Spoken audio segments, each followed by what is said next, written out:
हम मकान बनाते हैं वो 1.5 लाख। थोड़ा सा दिमाग की बत्ती जलाइए मेरे साथियों कि मकान जो से कई ज्यादा मेटेरियल लगता है, क्योंकि वो किसी गरीब को बनता है, उसमें गरीब का बनता है, वो 1.5 लाख में बनता है। और चबूतरा या बीडीओ सीओ का बंदर बाट होगा वो 3 लाख में बनता है। इसको प्राक्कलन घोटाला कहते हैं। तो इन पहली बात है, हम लोग किसने कहा कि जयराम महतो सीएम कैंडिडेट है? क्या मैंने किसी मंच से घोषणा किया है? मैंने अपनी जुबान से कहा है। लीडर अपना देखते हैं कि साला एक नया लड़का आ गया है सामने, ये अपने विचारों से लोगों में मैंने इस प्रकार का माहौल क्रिएट किया है जिससे उनको डर लग रहा है, तो उनको सुनते हैं। लेकिन जब हम मीडिया के सामने रखते हैं तो उसे राज सुनते हैं और आईएएस आईपीएस के साथ मुख्यमंत्री भी सुनते हैं। तो आज आप माफियाओं से रात के अंधेरे में बैठ के फंडिंग लेते थे, चोरों से फंडिंग लेते थे, हमने मजदूरों से फंडिंग लिया है। और ये शायद इतिहास का पहला सम्मेलन होगा जहां मजदूरों से हमने फंडिंग लिया है और है बकायदा। बस नजर को खोलिए, ये दाग इसलिए दिया जा रहा है ताकि आंदोलन को डैमेज किया जा सके, इस लड़के को कंट्रोल किया जा सके, ये मान के लिए। ये चबूतरा जहां हम लोग खड़ा है, चबूतरा ये जिसमें हम लोग खड़ा है बैठे हैं, इसकी राशि क्या होगी? आज के डेट में अगर इतने बड़े चबूतरा का हम निर्माण करते हैं तो इसकी राशि क्या होगी? 2.5 लाख, 3 लाख, 2 लाख राशि होगी अनुमान। 2 लाख, 2.5 लाख, 3 लाख इस चबूतरे की राशि होगी। लेकिन इसी रेंज में अगर हम मकान बनाते हैं वो 1.5 लाख। थोड़ा सा दिमाग की बत्ती जलाइए मेरे साथियों कि मकान जो से कई ज्यादा मेटेरियल लगता है, क्योंकि वो किसी गरीब को बनता है, उसमें गरीब का बनता है, वो 1.5 लाख में बनता है। और चबूतरा या बीडीओ सीओ का बंदर बाट होगा वो 3 लाख में बनता है। इसको प्राक्कलन घोटाला कहते हैं। तो इन छोटी छोटी चीजों को, चूंकि मूर्ख लोग बनते हैं नेता मंत्री, खुद अंगूठा छाप लोग हैं, इन छोटी छोटी मुद्दों को अगर हम लोग देख ले, वॉच कर ले, तो इस देश में सुधार होगा, इस राज्य में सुधार होगा। 3 लाख का चबूतरा 75,000 में बनेगा, 2,25,000 बचेगा कि नहीं होगा। इसे प्राक्कलन घोटाला कहते हैं। जबकि मकान आपका जो प्रधानमंत्री आवास होता है चबूतरा से आधे दाम में बनता है। आप इतने तो समझदार हैं कि अगर चबूतरा और मकान को डिफाइन कर सकते हैं कि मटेरियल किसमें ज्यादा लगता है, क्योंकि चबूतरा में कोई पूछने वाला नहीं, वो सामाजिक है। जंगल में, पर्वत पहाड़ में कहीं बना दो, पैसा भर लो। जब से आप राजनीतिक पार्टी की घोषणा की है, आपके विरोध में बहुत सारे आ चुके हैं और बोल रहे हैं कि जयराम महतो सीएम के लिए क्यों लड़ रहे हैं, डायरेक्ट पीएम के लिए लड़े, उनको आप क्या जवाब देना चाहेंगे? देखिए, सबसे पहली बात है, हम लोग किसने कहा कि जयराम महतो सीएम कैंडिडेट है? क्या मैंने किसी मंच से घोषणा किया है? मैंने अपनी जुबान से कहा है। हम लोग व्यवस्था परिवर्तन की बात करते हैं, एक विचारधारा की बात करते हैं जो राज्य में स्थापित होनी चाहिए। वो कोई भी रहेगा, चेहरा किसी का होगा, विचारधारा एक समानता की होगी, विचारधारा जल जमीन जंगल की होगी। तो हम लोग विचारधारा को स्थापित करना चाहते हैं, किसी शख्स को सीएम की कुर्सी पर स्थापित करने के लिए हम लोग आंदोलन नहीं कर रहे हैं। तो हमने कभी बकायदा मौखिक रूप से व्यवस्था परिवर्तन और समानता की बात करते हैं, तो कुछ लोगों का ये भी शिकायत है कि आप किसी जाति विशेष को लेकर के चले, इसमें क्या कहना चाहेंगे? मैं अभी, चूंकि बकायदा सभी मीडिया बंधु उपस्थित है और मैं तो चाहूंगा, अभी भी बहुत सारे लोग नहीं गए हैं, बकायदा आप उनसे उनकी जाति ही यही पूछ लीजिए। इसी मंच में जहां मुझे लगता है 50 लोग उपस्थित है, उनकी संख्या पूछ लीजिए। मुझे लगता है अभी देखिए रवानी भैया यहीं बैठे थे, अंसारी भैया बगल में बैठे हैं, तो बकायदा उन चीजों को खोजना होगा। देखिए रवानी इधर बैठे हैं, साहू जी बगल में बैठे हैं, हमारे अमित गिरी वे भी बगल में बैठे हैं। तो एक्चुअली जब देखते हैं कि जो पॉलिटिकल लीडर अपना देखते हैं कि साला एक नया लड़का आ गया है सामने, ये अपने विचारों से लोगों में मैंने इस प्रकार का माहौल क्रिएट किया है जिससे उनको डर लग रहा है, तो उनको तोड़ने के लिए तो जाहिर सी बात है। अच्छा एक बात बताइए, चलिए आप कुछ पल के लिए जयराम कुमार महतो से महतो हटा दीजिए और मेरे वीडियोज को सुनिए, बस सोच लीजिए कि हम महतो नहीं है। आपको हमसे प्रेम होगा कि नहीं होगा? हम जो बातों को पटल पे रख रहे हैं, हम जिस अंदाज में डीसी रहे चाहे एसपी रहे तार्किक सवालों का उत्तर कर रहे हैं, जिस प्रकार हम टाटा रहे चाहे बीसीसीएल से सवाल खड़ा कर रहे हैं, आपको हमसे ऑटोमेटिक प्रेम होगा। लेकिन जब से देखता है जयराम ठीक है, कुमार भी ठीक है, महतो देखता है जातिवाद पे आ जाते, क्यों भाई? हाँ, उसके बाद मैं यही कहना चाहूंगा सभी वर्ग के लोग हैं। अब ये सवाल आता है कि कुंभ समुदाय के लोग ज्यादा क्यों? क्योंकि झारखंड में अगर पॉपुलेशन की बात करें तो प्रत्येक चौथा व्यक्ति हमारे समाज का है, तो जाहिर सी बात लोग देखेंगे। और दूसरी बात, वो शोषित वर्ग से आता है, वो वंचित वर्ग से आता है, संवैधानिक हक अधिकार उसका सदियों से चला गया है, आज बकायदा कागज कलम से उनका नरसंहार किया गया है। तो जो लोग शोषित वंचित वो सड़कों पे दिखेंगे और बकायदा धनबाद बोकारो में भी उनकी पॉपुलेशन है।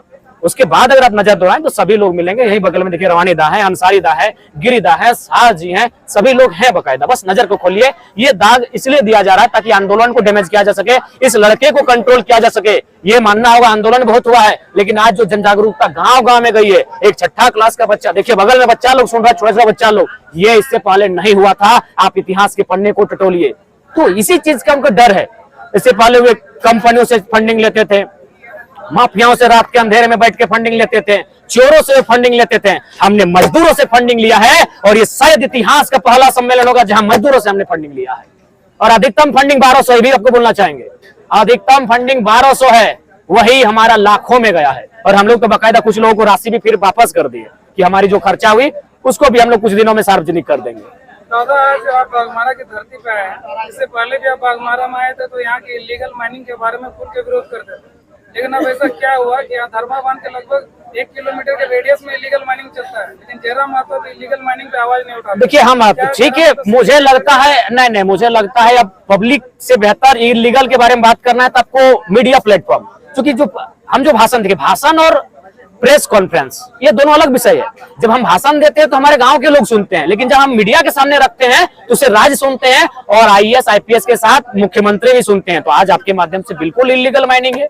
600 करोड़ का प्रत्येक महीना कोयला का चोरी होता है। इसके लिए इस राज्य के, इस जिले के ऊंचे पदाधिकारी, प्रशासनिक लोग जिम्मेवार हैं। खुले मंच पर कहते हैं चोरी का हिस्सा उनके टेबलों तक जाता है। मुख्यमंत्री के बहुत सारे रिलेटिव्स रात के अंधेरों में काला मैंने शीशा चढ़ाकर बाघमारा आते हैं अपनी कमीशन लेने के लिए। खुले मंचों पर कहते हैं, हमने कहने से कभी नहीं डरा है, लेकिन ये सोचना होगा कि जो मीडिया में जो बात कहते हैं ये आपको उन लोगों तक पहुंचता है जो लोग राजनीति में संलिप्त हैं। और जो भाषण हम ऐसे देते हैं वो मोटे मोटे लाइव होता है, पेजों में चलता है, उसको हमारे गांव के लोग सुनते हैं। तो बिल्कुल मीडिया के सामने कहते हैं जो आज काले कोयले की कमाई हो रही है, इसमें थानेदार से लेकर कलेक्टर तक नपे हुए हैं, इसमें लेकर मुख्यमंत्री के सचिवालय तक पहुंचा है, इसमें कोई दो राय नहीं है। ये अखबार के पन्ने बता रहे हैं।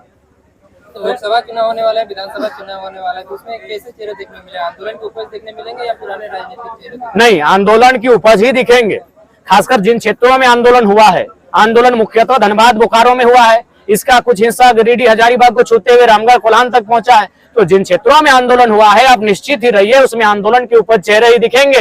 और जिन क्षेत्रों में आंदोलन नहीं हुआ है, जो लोगों ने हमारा नैतिक समर्थन किया है, उनमें हम ऐसे चेहरे लेंगे जो राजनीतिक दलों में किसी ऊंचे पहदे पर या फिर विधायक सांसद नहीं रहे, उनको हम लोग लेने का प्रयास करेंगे। लेकिन हमारा सबसे जो मेन फोकस होगा कि वो शिक्षित होना चाहिए और हम लोग की जो कम से कम ग्रेजुएट की योग्यता होनी चाहिए। और दूसरी जो खास बात होगी कि वो कम से कम यूथ होना चाहिए और प्लस नॉन पॉलिटिकल होना चाहिए। उसके बाद 2-4% अपवाद हो सकते हैं। दादा, आप जो पार्टी बना ही ली है तो एक अंतिम सवाल मेरा ये रहेगा कि अब आप आंदोलन कीजिएगा या 1 साल में आप अपना पार्टी का विस्तार कीजिएगा? नहीं, देखिए आंदोलन भी होगा, पार्टी का विस्तार भी होगा। पार्टी जिसे हम लोग का घोषणा हुआ कि हम लोग अब दल बना के चुनाव लड़ेंगे, उसके कुछ एक ही दिन बाद रात को हम लोग DBC में धरना में जाके बैठे, सड़कों पर बैठे। अब रात 2 बजे रोड पर बिताए, तो ऐसा बात नहीं है। आंदोलन सब चलेगा, मिला जुला चलेगा।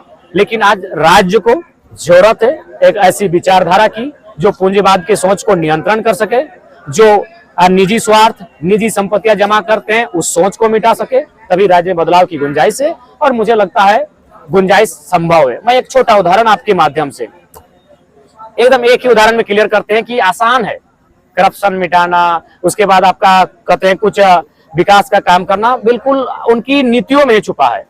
अभी उदाहरण के लिए ये चबूतरा जहां हम लोग खड़ा है, चबूतरा ये जिसमें हम लोग खड़ा है बैठे हैं, इसकी राशि क्या होगी? आज के डेट में अगर इतने बड़े चबूतरा का हम निर्माण करते हैं तो इसकी राशि क्या होगी? 2.5 लाख, 3 लाख, 2 लाख राशि होगी। अनुमान 2 लाख, 2.5 लाख, 3 लाख इस चबूतरे की राशि होगी। लेकिन इसी रेंज में अगर हम मकान बनाते हैं वो 1.5 लाख। थोड़ा सा दिमाग की बत्ती जलाइए मेरे साथियों कि मकान जो उससे कई ज्यादा मेटेरियल लगता है, क्योंकि वो किसी गरीब को बनता है, उसमें गरीब का बनता है, वो 1.5 लाख में बनता है। और चबूतरा या BDO CO का बंदर बाट होगा वो 3 लाख में बनता है। इसको प्राक्कलन घोटाला कहते हैं। तो इन छोटी छोटी चीजों को, चूंकि मूर्ख लोग बनते हैं नेता मंत्री, खुद अंगूठा छाप लोग हैं, इन छोटी छोटी मुद्दों को अगर हम लोग देख ले, वाच कर ले, तो इस देश में सुधार होगा, इस राज्य में सुधार होगा। 3 लाख का चबूतरा 75,000 में बनेगा, 2,25,000 बचेगा कि नहीं होगा। इसे प्राक्कलन घोटाला कहते हैं। जबकि मकान आपका जो प्रधानमंत्री आवास होता है चबूतरा से आधे दाम में बनता है। आप इतने तो समझदार हैं कि अगर चबूतरा और मकान को डिफाइन कर सकते हैं कि मटेरियल किसमें ज्यादा लगता है, क्योंकि चबूतरा में कोई पूछने वाला नहीं, वो सामाजिक है। जंगल में, पर्वत पहाड़ में कहीं बना दो, पैसा भर लो। यही सवाल है।